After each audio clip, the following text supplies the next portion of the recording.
Hello दोस्तों, नमस्कार। आपका स्वागत है मेरे YouTube channel master GK and GS पर। मैं आज के इस सेशन में अपने ऑडियो नोट्स के माध्यम से राजस्थान का अफवाह तंत्र का टॉपिक कवर करने जा रहा हूँ। तो चलिए दोस्तों, स्टार्ट करते हैं। राजस्थान का अफवाह तंत्र। राजस्थान की गणना भारत के शुष्क प्रदेशों में की जाती है, अतः राजस्थान की नदियों और झीलों अर्थात जलराशियों का विशेष महत्व है। किंतु यहाँ नदियाँ न केवल कम है अपितु वर्ष पर्यंत प्रवाहित होने वाली नदियों का अभाव भी है। राजस्थान के अफवाह तंत्र की एक मुख्य विशेषता है कि यह मुख्य रूप से आंतरिक प्रणाली पाई जाती है, जिसमें नदियाँ कुछ दूरी तक प्रवाहित होकर रेत अथवा भूमि में समाहित हो जाती हैं। कोटा संभाग सर्वाधिक नदियों वाला संभाग है। बीकानेर संभाग न्यूनतम नदी वाला संभाग है। सर्वाधिक नदियों वाला जिला चित्तौड़गढ़ है, जबकि बीकानेर चूरू जिले नदी रहित हैं। अरावली को राजस्थान की जल विभाजक रेखा कहा जाता है, क्योंकि यह राजस्थान के अफवाह तंत्रों को दो भागों में बांटती हैं। राजस्थान की नदियों को निम्नलिखित तीन समूह में विभक्त किया जाता है। पहला है अरब सागर में गिरने वाली नदियाँ, जो 17% भाग रखती हैं। दूसरा है बंगाल की खाड़ी में गिरने वाली नदियाँ, जो 23% भाग रखती हैं। और तीसरा है अंतर प्रवाहित नदियाँ, जो 60% भाग रखती हैं। पहला है अरब सागरी अफवाह तंत्र, जो 17% भाग रखता है। इसमें नदियाँ है लूनी नदी,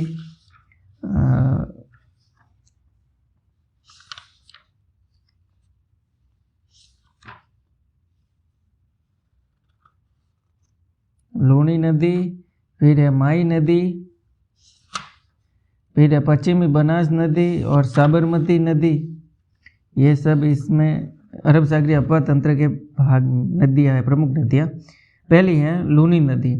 लूनी नदी 34,250 वर्ग किलोमीटर अफवाह तंत्र है इसका। लूनी नदी 6 जिलों में प्रवाहित होती है। लूनी नदी 495 किलोमीटर लंबी है।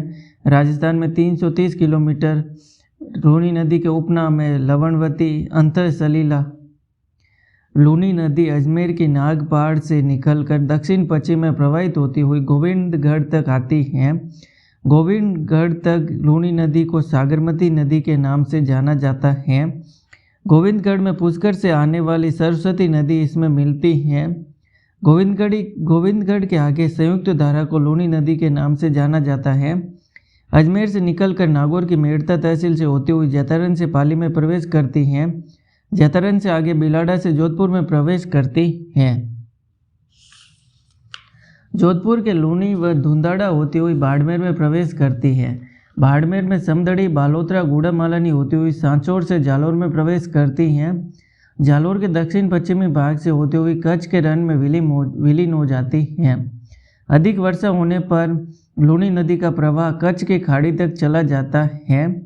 इस प्रकार लूनी नदी राज्य के 6 जिलों अजमेर, पाली, नागौर, जोधपुर, बाड़मेर और जालोर में प्रवाहित होती हैं। लूनी नदी की कुल लंबाई 495 किलोमीटर है। राजस्थान में इसका प्रवाह क्षेत्र 330 किलोमीटर लंबा है। लूनी नदी का अफवाह क्षेत्र 34,250 वर्ग किलोमीटर है, जो राज्य के कुल अफवाह तंत्र का 20.21% भाग है। लूनी नदी अधिक वर्षा वाले क्षेत्रों से कम वर्षा वाले क्षेत्रों की ओर प्रवाहित होती है। लूनी नदी को आदि खारी व आदि मीठी नदी के नाम से जाना जाता है। लूनी नदी का जल बालोतरा, बाड़मेर में मीठा व उसके आगे खारा हो जाता है, क्योंकि पचपदरा झील की निकटता व आगे की भूमि के लवणीय होने के कारण इसमें खारेपन की मात्रा बढ़ जाती है। लूनी नदी केवल बाड़मेर के मध्य भाग से तथा शेष सभी सीमा क्षेत्र में प्रवाहित होती हैं। लूनी नदी केवल वर्षा काल में प्रवाहित होती हैं। लूनी नदी को लवणवती नदी के नाम से भी जाना जाता है। कालिदास ने लूनी नदी को अंतर सलीला नाम दिया है। लूनी नदी देश में मरुस्थल की सबसे लंबी नदी है। लूनी नदी पर जोधपुर में जसवंत सागर बांध, जिसे पिच्याक डैम कहा जाता है, का निर्माण किया गया है। लूनी की सहायक नदियाँ। पहली है लीलड़ी नदी। अजमेर की जवाजा तहसील से निकलकर पाली में प्रवाहित होकर पाली में मिल जाती हैं। दूसरी है बाड़ी नदी। पाली की पहाड़ियों से निकलकर पाली में प्रवाहित होती हुई लालासनी गांव के पास लूनी में मिलती है। लूनी नदी बाड़ी नदी पर हेमावास बांध का निर्माण किया गया है। पाली शहर बाड़ी नदी के किनारे स्थित है। बाड़ी नदी के किनारे रंगाई छपाई उद्योग होने के कारण बाड़ी नदी को रासायनिक नदी कहा जाता है। लूनी की सहायक नदियाँ लीलड़ी नदी, बाड़ी नदी, मीठड़ी नदी, सुगड़ी नदी, जवाई नदी, सागी नदी, जोजरी नदी, खारी नदी। अब तीसरी है मीठड़ी नदी। पाली की पहाड़ियों से निकलकर पाली व बाड़मेर में प्रवाहित होती हुई पावला के पास लूनी में मिलती है मीठड़ी नदी। सुगड़ी नदी। सुगड़ी नदी पाली की पहाड़ियों से निकलकर पाली, जालोर व बाड़मेर में प्रवाहित होती हुई समदड़ी के पास लूनी में मिलती है। जवाई नदी पाली के गोरिया ग्राम बाली से निकलकर सिरोही, जालोर, बाड़मेर में प्रवाहित होती हुई गुड़ामालानी के पास लूनी में मिलती है। जवाई नदी लूनी की सबसे बड़ी सहायक नदी है। इस पर पाली के सुमेरपुर कस्बे के पास जवाई बांध मारवाड़ का अमृत सरोवर का निर्माण किया गया है। जवाई नदी पर सुमेरपुर, शिवगंज व जालोर शहर स्थित हैं। सागी नदी जसवंतपुरा पहाड़ियों से निकलकर लाहौर, जालोर व बाड़मेर में प्रवाहित होती हुई गुड़ामालानी के पास लूनी में मिल जाती है सागी नदी। जोजरी नदी नागौर की पहाड़ियों से निकलकर नागौर, जोधपुर में प्रवाहित होती हुई जोधपुर के काकेलाव क्षेत्र के पास लूनी में मिलती है। लूनी की एकमात्र सहायक नदी जिसका उद्गम अरावली से नहीं होता है जोजरी नदी है। लूनी की एकमात्र सहायक नदी जो दाई तरफ से लूनी में मिलती है जोजरी नदी। अब है खारी नदी। खारी नदी जवाई नदी की सहायक नदी है जो लूनी के प्रति अनुवर्ती अपवाह तंत्र का निर्माण करती है। जवाई बांध में जब पानी की कमी होती है तो उसमें जलापूर्ति सेई जल सुरंग से की जाती है। सेई जल सुरंग राजस्थान की पहली जल सुरंग है जो उदयपुर से पाली तक स्थित है। अब है माई नदी। माई नदी 576 किलोमीटर लंबी। माई नदी के उपनाम है कांटल की गंगा, वागड़ की गंगा, आदिवासियों की गंगा, राजस्थान की सुवर्ण रेखा नदी। कर्क रेखा को 2 बार काटती है माई नदी। राज्य में 16,030 किलोमीटर अपवाह तंत्र है माई नदी का। मध्य प्रदेश के धार जिले के अमरोह कस्बे की मेद झील से माई नदी का उद्गम होता है। उद्गम के पश्चात माई नदी उत्तर पश्चिम दिशा में प्रवाहित होती हुई धार व झाबुआ जिले से राजस्थान में प्रवेश करती है। माई नदी राजस्थान में खांदू ग्राम बांसवाड़ा से प्रवेश करती है। प्रवेश के तुरंत पश्चात माई नदी उत्तर दिशा में मुड़ जाती है तथा बोरखेड़ा नामक स्थान तक आती है। इसी बोरखेड़ा में माई बजाज सागर बांध का निर्माण किया गया है। बोरखेड़ा बांध के आगे माई बजाज सागर बांध के आगे एक छोटा कागजी पिकअप बांध बांसवाड़ा भी बना हुआ है।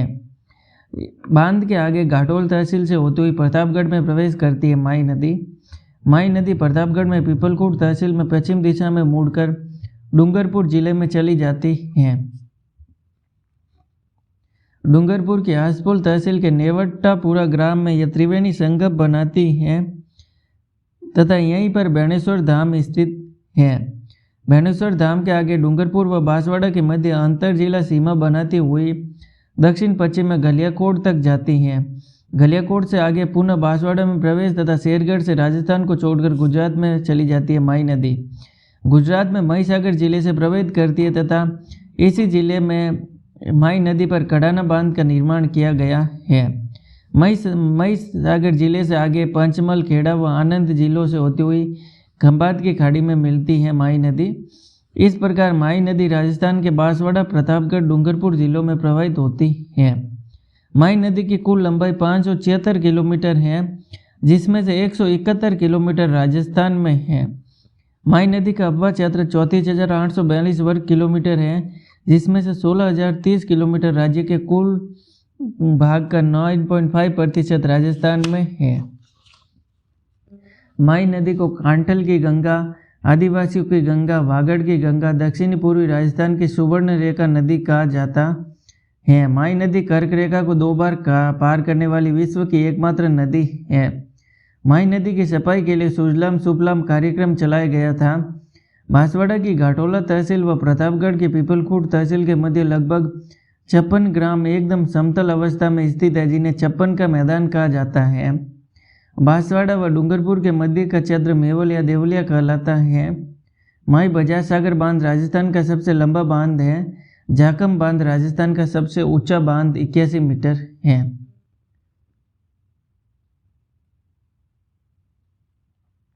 माही की सहायक नदियाँ, पहली है ईरो नदी, दूसरी जाखम नदी, तीसरी सोम नदी, चौथी मोरैन नदी, पांचवी अनास नदी। फर्स्ट, ईरू नदी प्रतापगढ़ की पहाड़ियों से निकलकर प्रतापगढ़ व बांसवाड़ा जिले में प्रवाहित होती हुई माई बजाज सागर के आगे माई नदी में मिल जाती है ईरू नदी। दूसरी जाखम नदी, जाखम नदी छोटी सादड़ी प्रतापगढ़ से निकलकर धारियाबाद तहसील से होती हुई आसपुर से डूंगरपुर में प्रवेश कर जाती है। तीसरी सोम नदी, सोम नदी उदयपुर की बीचीमेड़ा ऋषभदेव पहाड़ियों से निकलकर खेरवाड़ा तक दक्षिण पश्चिम में प्रवाहित होती हैं। खेरवाड़ा के आगे दक्षिण दिशा में मुड़कर सोम नदी उदयपुर व डूंगरपुर के मध्य सीमा का निर्माण करते हुए आसपुरा तक जाती है। आसपुरा में जाखम नदी का जल लेकर सोम नदी माई नदी में मिल जाती है। सोम नदी आसपुर तहसील के नेवट्टापुरा में त्रिवेणी संगम का निर्माण करती है। मोरैन नदी, मोरैन डूंगरपुर की पहाड़ियों से निकलकर गलियाकोट के पास माई नदी में मिल जाती है। अनास नदी, अनास नदी मध्य प्रदेश से निकलकर बांसवाड़ा में होती हुई गलियाकोट के आगे माई नदी में मिल जाती है। अब तीसरी है पश्चिमी बनास नदी। पश्चिमी बनास नदी सिरोही के दक्षिण पश्चिम भाग में नया सनवारा से निकलकर बनासकांठा से गुजरात में प्रवेश करती है। आगे पाटन जिले से होती हुई पश्चिमी बनास नदी लिटिल रन में विलीन हो जाती है। जल की मात्रा अधिक होने पर कच्छ की खाड़ी तक चली जाती है पश्चिमी बनास नदी। आबू सिरोही शहर पश्चिमी बनास नदी के किनारे स्थित है। पश्चिमी बनास नदी पर गुजरात का औद्योगिक शहर डीसा स्थित है। कुकड़ी नदी, सुगली या सीपू नदी पश्चिमी बनास नदी की सहायक नदी है। राजस्थान में पश्चिमी बनास नदी का अफवाह तंत्र 3000 वर्ग किलोमीटर है। राज्य के कुल भाग का 1.77% है। चौथी है साबरमती नदी, गोगुंदा की पहाड़ियों से निकलकर कोटड़ा तहसील तक मुख्य धारा वाकल नदी के नाम से जानी जाती है। कोटड़ा में 5 छोटी नदियां माजम, सेई, वाकल, हथमती, मगुमती मिलती हैं। पांचों की संयुक्त धारा को कोटड़ा से आगे साबरमती नदी के नाम से जाना जाता है। राजस्थान में 44 किलोमीटर प्रवाहित होने के बाद साबरमती नदी गुजरात में प्रवेश करती है। गुजरात में साबरमती नदी अरावली, साबरकांठा, गांधीनगर व अहमदाबाद जिलों में प्रवाहित होती हुई खंभात की खाड़ी में गिरती है। साबरमती नदी की कुल लंबाई 371 किलोमीटर है। साबरमती नदी में से 44 किलोमीटर राजस्थान में है। साबरमती नदी 44 किलोमीटर लंबी राजस्थान में है। साबरमती नदी का अफवाह क्षेत्र 21,674 वर्ग किलोमीटर है। इसमें से 4300 वर्ग किलोमीटर राज्य के कुल का 1.77% राजस्थान में है। साबरमती नदी का अधिकांश भाग गुजरात में प्रवाहित होने के कारण साबरमती नदी गुजरात के मुख्य नदी है। साबरमती नदी के किनारे गुजरात के प्रसिद्ध शहर साबरमती, गांधीनगर और अहमदाबाद स्थित है। साबरमती नदी मानसी वाकल जल सुरंग उदयपुर में स्थित है। मानसी वाकल जल सुरंग राजस्थान की सबसे लंबी जल सुरंग है, 11.2%।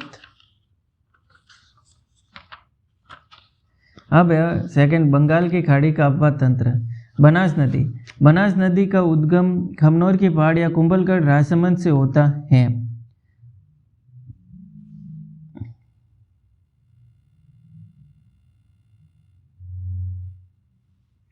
उद्गम के पश्चात बनास नदी दक्षिण दिशा में प्रवाहित होती हुई भोराट के पठार पर आ जाती है। भोराट के पठार के बाद कांकरोली व नाथद्वारा तक दक्षिण में प्रवाहित होती है। नाथद्वारा के आगे पूर्व दिशा में मुड़ जाती बनास नदी तथा रेल मगरा तक राजसमंद में प्रवाहित होती है। बनास नदी रेल मगरा से आगे चित्तौड़गढ़ में प्रवेश कर जाती है। बनास नदी चित्तौड़गढ़ के रासमी व गंगरार क्षेत्रों से प्रवाहित होने के बाद भीलवाड़ा में प्रवेश करती है। बनास नदी भीलवाड़ा के दक्षिणी पूर्वी भाग में प्रवाहित होने के बाद मांडलगढ़ से यह उत्तर की ओर मुड़ जाती है तथा जहाजपुर तहसील से होती हुई देवली से टोंक जिले में अजमेर की सीमा को छूती हुई प्रवेश करती है। बनास नदी टोंक के लगभग मध्य भाग से होते हुए टोडा राय सिंह नगर तक जाती है। बनास नदी टोडा राय सिंह में बिसलपुर बांध का निर्माण किया गया है। बिसलपुर बांध से आगे बनास नदी पुनः पूर्व दिशा की ओर मुड़ जाती है तथा लसाड़ा से सवाई माधोपुर में प्रवेश करती है। सवाई माधोपुर के आगे लसाड़ा कस्बे में बनास नदी पर इसरदा बांध का निर्माण किया गया है।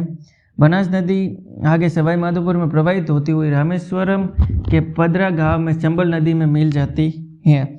इस प्रकार बनास नदी राज्य के राजसमंद, भीलवाड़ा, चित्तौड़गढ़, अजमेर, टोंक व सवाई माधोपुर जिलों में प्रवाहित होती है। बनास नदी कुल 480 किलोमीटर लंबी है। बनास नदी पूर्णतः राज्य में प्रवाहित होने वाली सबसे लंबी नदी है। बनास नदी का अपवाद क्षेत्र 46,500 वर्ग किलोमीटर राज्य के कुल भाग का 27.48% में विस्तृत है। बनास नदी राज्य का सबसे बड़ा अपवाद क्षेत्र बनाती है। बनास नदी पर 3 त्रिवेणी संगम बनते हैं जो निम्नलिखित है। पहला है मैनाल त्रिवेणी संगम, दूसरा है राजमल त्रिवेणी संगम और तीसरा है रामेश्वरम त्रिवेणी संगम। मैनाल त्रिवेणी संगम बिगोद, भीलवाड़ा में बेड़च, मैनाल व बनास नदी। दूसरा है राजमल त्रिवेणी संगम देवली, टोंक में बनास, खारी और डाई नदी। तीसरा है रामेश्वरम त्रिवेणी संगम सवाई माधोपुर में बनास, चंबल व सीप नदी। अब है बनास की सहायक नदियाँ। पहली है बेड़स नदी, दूसरी कोठारी नदी, तीसरी खारी नदी, चौथी है डाई नदी, पांचवी चहोदरा नदी, मासी नदी, सातवीं बांडी नदी, आठवीं मोरेल नदी और नौवीं कालीसील नदी। ये बनास नदी की सहायक नदियाँ हैं। पहली है बेड़स नदी, बनास नदी की सहायक नदी।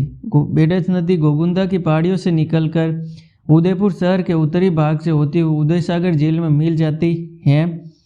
यहाँ तक बेड़स नदी को आयड़ या आयड़ नदी कहते हैं।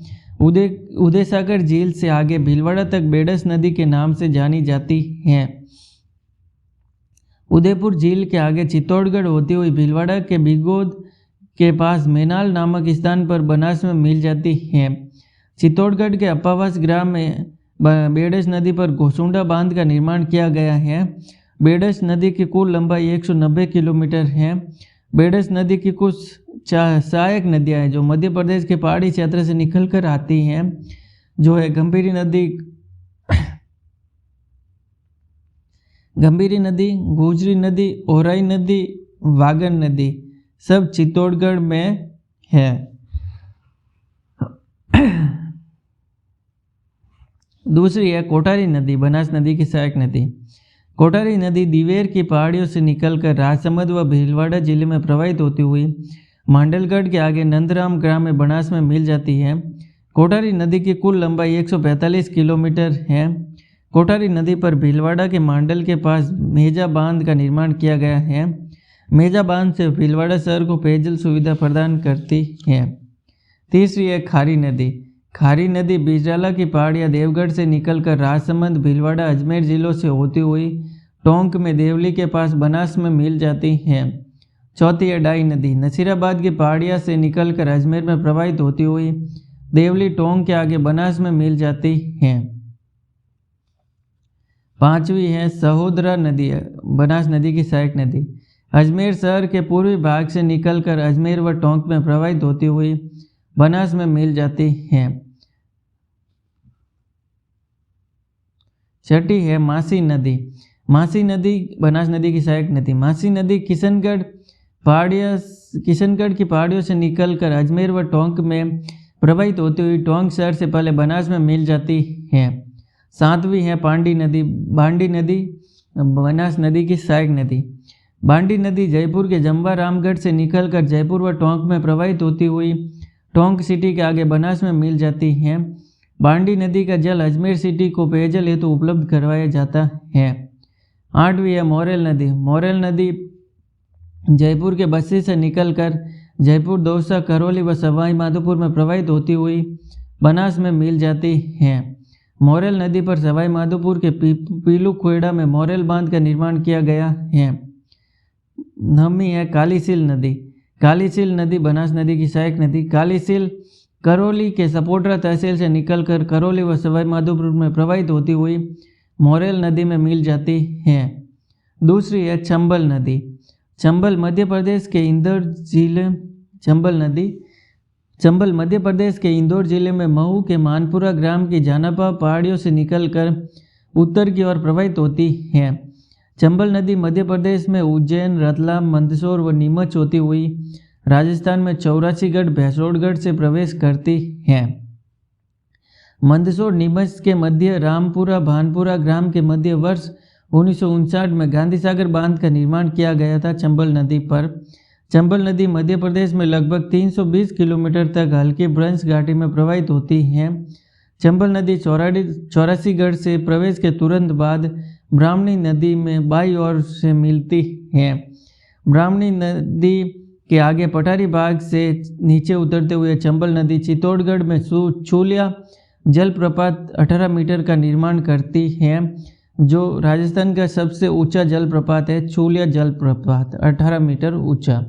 जलप्रपात के आगे चंबल नदी फिर दो पहाड़ियों के मध्य प्रवाहित होने लगती है तथा यहाँ पर राणा प्रताप सागर बांध का निर्माण किया गया है। चंबल नदी पर राणा प्रताप सागर बांध के आगे रावतबाड़ा परमाणु संयंत्र से होती हुई कोटा व बूंदी में प्रवेश करती है। चंबल नदी कोटा व बूंदी जिलों के मध्य जवाहर सागर बांध का निर्माण किया गया है। चंबल नदी पर उपर्युक्त तीनों बांधों का उपयोग जल विद्युत उत्पादन में किया जाता है। बांध के आगे चंबल नदी कोटा जिले में प्रवाहित होने लगती है तथा कोटा शहर के आगे चंबल नदी पर कोटा बैराज का निर्माण किया गया है, जो केवल सिंचाई हेतु उपयोग में लिया जाता है। चंबल नदी कोटा शहर के आगे चंबल नदी पर हैंगिंग ब्रिज का निर्माण किया गया है। चंबल नदी कोटा बैराज के आगे कोटा व बूंदी जिलों के मध्य प्रवाहित होती हुई सवाई माधोपुर जिले में प्रवेश करती है।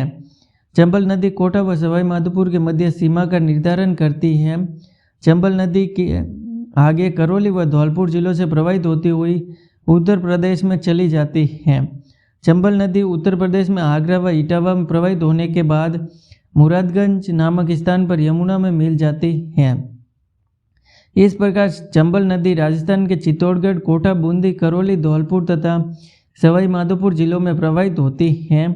चंबल नदी की कुल लंबाई 965 किलोमीटर है, जिसमें से 320 किलोमीटर मध्य प्रदेश में, 135 किलोमीटर राजस्थान में, 250 किलोमीटर मध्य प्रदेश व राजस्थान के बीच अंतर्राज्यीय सीमा तथा 260 किलोमीटर उत्तर प्रदेश में प्रवाहित होती है। चंबल नदी का कुल अपवाह क्षेत्र 43,658 वर्ग किलोमीटर है, जिसमें से राजस्थान का 29,110 वर्ग किलोमीटर क्षेत्रफल है, जो राज्य के कुल अपवाह क्षेत्र का 17.18% भाग है। चंबल नदी राजस्थान के 6 जिलों व भारत के 3 राज्यों में प्रवाहित होती है। चंबल नदी बीहड़ कंदराओं हेतु प्रसिद्ध है। चंबल नदी राजस्थान में सर्वाधिक अवनाली का अपरदन करती है। राजस्थान के सवाई माधोपुर में सर्वाधिक बीहड़ है। चंबल नदी पर करौली को डांग क्षेत्र की रानी व धौलपुर को डांग क्षेत्र का राजा कहा जाता है। चंबल नदी राजस्थान की सबसे लंबी नदी है। चंबल नदी वर्ष भर प्रवाहित होने वाली नदी है। सर्वाधिक सतही ले जाने वाली नदी चंबल है। चंबल नदी का प्राचीन नाम चर्मणवती था। चंबल नदी को कामधेनु नदी भी कहा जाता है।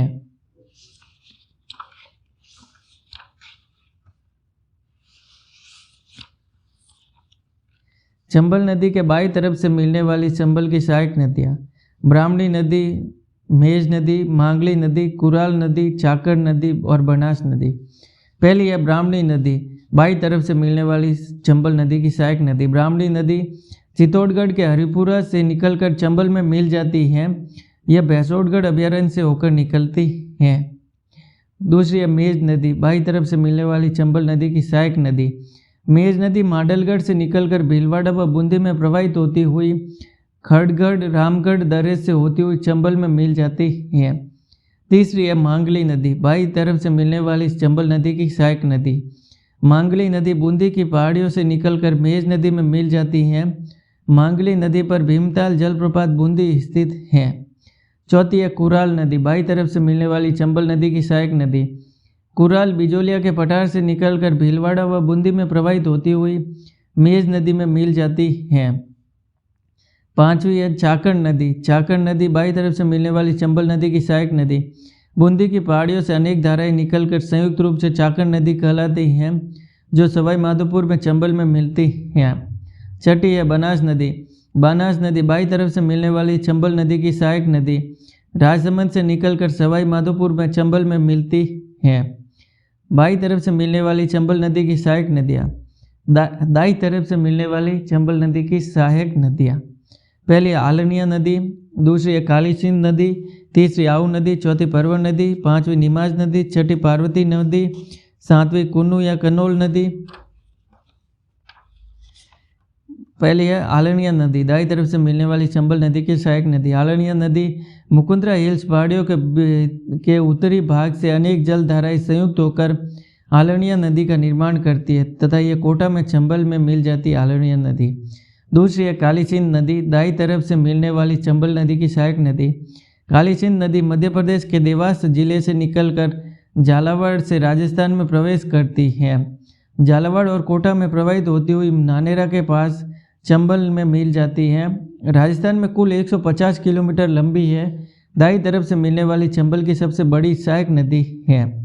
तीसरी है आऊ नदी, दाई तरफ से मिलने वाली चंबल नदी की सहायक नदी। आऊ नदी मध्य प्रदेश के सुसनेर से निकलकर झालावाड़ में प्रवाहित होती हुई घाघरोन के पास काली सिंध में मिल जाती है।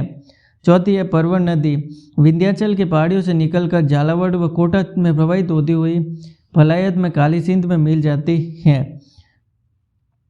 पांचवी है निमाज नदी, दाई तरफ से मिलने वाली चंबल नदी की सहायक नदी। निमाज नदी विंध्याचल की पहाड़ियों से निकलकर झालावाड़ में प्रवाहित होती हुई अकलेरा के पास परवन नदी में मिल जाती है। सातवीं है पार्वती नदी, पार्वती नदी दाई तरफ से मिलने वाली चंबल की सहायक नदी। पार्वती नदी मध्य प्रदेश के सिरोही से निकलकर बारा व कोटा में प्रवाहित होती हुई पालीग्राम के पास चंबल में मिल जाती है। आठवीं है कुन्नू या कुनोल नदी, दाई तरफ से मिलने वाली चंबल की सहायक नदी।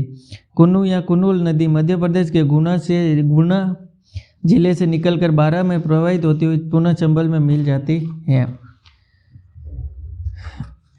अब है तीसरी है गंभीर नदी, करौली जिले की करौली तहसील से निकलकर उत्तर की ओर प्रवाहित होती हुई भरतपुर जिले में प्रवेश करती है। गंभीर नदी, गंभीर नदी भरतपुर के दक्षिणी पूर्वी भाग से प्रवाहित होती हुई उत्तर प्रदेश में प्रवेश कर जाती है।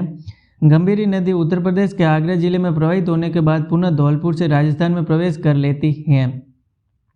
धौलपुर के उत्तर पश्चिमी भाग से प्रवाहित होकर पुनः यूपी में प्रवेश करके मैनपुरी नामक स्थान के पास यमुना में मिल जाती है। गंभीर नदी, गंभीर नदी बेसिन में खानवा का युद्ध मैदान स्थित है। गंभीर नदी खैर सेसा पांचनवा पार्वती इसकी मुख्य सहायक नदियाँ हैं गंभीर नदी की। चौथी है बाणगंगा नदी, बाणगंगा नदी जयपुर की बैराट की पहाड़ियों से निकलकर दक्षिण पूर्व दिशा में प्रवाहित होती हुई जम्वा रामगढ़ तक जाती है। बाणगंगा नदी पर रामगढ़ बांध का निर्माण किया गया है। रामगढ़ बांध के बाद बाणगंगा नदी की दिशा उत्तर पूर्व हो जाती है। बाणगंगा नदी आगे यह दौसा भरतपुर में प्रवाहित होती हुई उत्तर प्रदेश में प्रवेश कर फतेहाबाद के पास यमुना में मिल जाती है। बाणगंगा नदी इस प्रकार राजस्थान में जयपुर दौसा भरतपुर में प्रवाहित होती है। बाणगंगा नदी कुल 380 किलोमीटर लंबी है। बाणगंगा नदी उत्तर पूर्व राजस्थान की सबसे लंबी नदी है। बाणगंगा नदी गोमती नाल सुरा व फलोसन बाणगंगा नदी की मुख्य सहायक नदियां हैं। बाणगंगा नदी को अर्जुन की गंगा, ताला नदी या रुंडित नदी के नाम से जाना जाता है। अब है अंतर प्रवाही अपवाह तंत्र। अंतर प्रवाही अपवाह तंत्र की नदियां हैं। पहली रूपारेल या वरा नदी, साबी या साहिबी नदी, काकनी काकने या मसूरदी नदी, कांतली नदी, मेंथा या मेड़ा नदी, रूपनगढ़ नदी, घग्गर नदी, ये सब अंतर प्रवाही अपवाह तंत्र की नदियां हैं। पहली है रूपारेल या वरा नदी। रूपारेल या वरा नदी अलवर के थानागाजी क्षेत्र से निकलकर अलवर भरतपुर में प्रवाहित होती हुई भरतपुर के कुशलपुर में विलीन हो जाती है। रूपारेल या वरा नदी सरिस्का अभयारण्य से होकर प्रवाहित होती है। दूसरी है साबी या साहिबी नदी।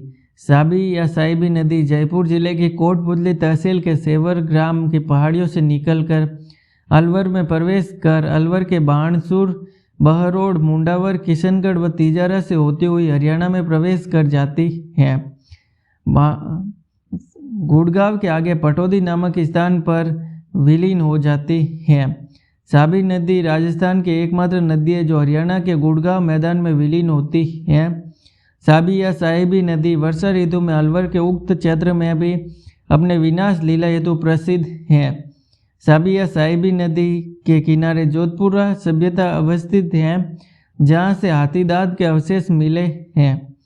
काकणी या मसूरदी नदी। काकणी नदी जैसलमेर शहर से 27 किलोमीटर दक्षिण में स्थित कोटरी गांव से उद्गम के पश्चात उत्तर दिशा में प्रवाहित होती हुई 7 किलोमीटर के बाद बुज झील का निर्माण करके विलीन हो जाती है। पानी की मात्रा अधिक होने पर जैसलमेर शहर के पश्चिमी भाग में स्थित मीठड़ी खाड़ी में विलीन हो जाती है। स्थानीय भाषा में काकणी या काकणे नदी को मसूरदी नदी कहते हैं। कांतली नदी।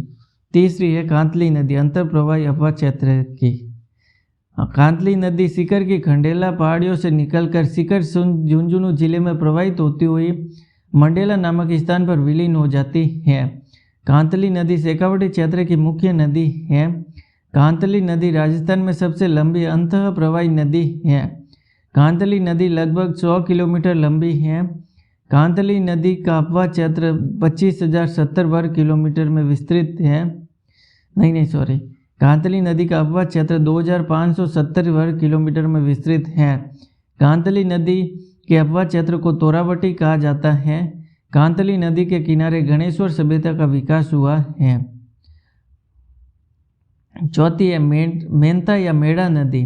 मेंता या मेड़ा नदी जयपुर के मनोहरपुर की पहाड़ियों से निकलकर दक्षिण की ओर प्रवाहित होती हुई जयपुर व नागौर जिलों में प्रवाह के पश्चात सांभर के उत्तरी भाग में मिल जाती है।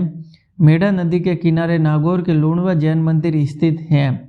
रूपनगढ़ नदी। रूपनगढ़ की पहाड़ियाँ नागपहाड़ का उत्तरी भाग से निकलकर अजमेर व नागौर में प्रवाहित होती हुई सांभर के दक्षिणी भाग में मिल जाती हैं। रूपनगढ़ नदी पर निम्बार्क संप्रदाय के प्रमुख पीठ सलेमाबाद स्थित है। घग्गर नदी। घग्गर नदी का उद्गम हिमाचल प्रदेश की शिमला की शिवालिक पहाड़ियों से होता है। घग्गर नदी उद्गम के पश्चात दक्षिण की ओर प्रवाहित होती हुई अंबाला, हरियाणा, पटियाला व हिसार के बाद राजस्थान में प्रवेश करती है। घग्गर नदी राजस्थान में हनुमानगढ़ जिले की टीबी तहसील के तलवाड़ा नामक स्थान से प्रवेश करती है। राजस्थान में प्रवेश के तुरंत बाद भटनेर के पास विलीन हो जाती है। घग्गर नदी पानी की मात्रा अधिक होने पर हनुमानगढ़ शहर को जल से घेरते हुए पीलीबंगा, सूरतगढ़ व अनूपगढ़ तक चली जाती है। घग्गर नदी शिवालिक क्षेत्रों में अत्यधिक वर्षा होने पर घग्गर नदी राजस्थान से पाकिस्तान के फोर्ट अब्बास तक चली जाती है। घग्गर नदी की कुल 465 किलोमीटर लंबी है। घग्गर नदी को मृत नदी के नाम से जाना जाता है। पाकिस्तान में घग्गर नदी को हकरा नदी के नाम से जाना जाता है। हनुमानगढ़ में घग्गर नदी के प्रवाह क्षेत्र को नाली या पाड़ कहा जाता है। घग्गर नदी प्राचीन सरस्वती नदी की जगह प्रवाहित होती है। घग्गर नदी का उपनाम सरस्वती, नड नदी, दृष्टवती नदी, सोता नदी है। घग्गर राजस्थान की एकमात्र नदी है जो हिमालय से आती है। तो दोस्तों, आज का ये सेशन था राजस्थान के अपवाह तंत्र या उसकी प्रमुख नदियों के बारे में। आशा करता हूँ ये ऑडियो नोट्स आपके लिए बहुत हेल्पफुल रहेंगे। धन्यवाद दोस्तों। वीडियो को अच्छा लगा हो तो शेयर और लाइक ज़रूर कीजिएगा और चैनल को सब्सक्राइब ज़रूर कीजिएगा। धन्यवाद।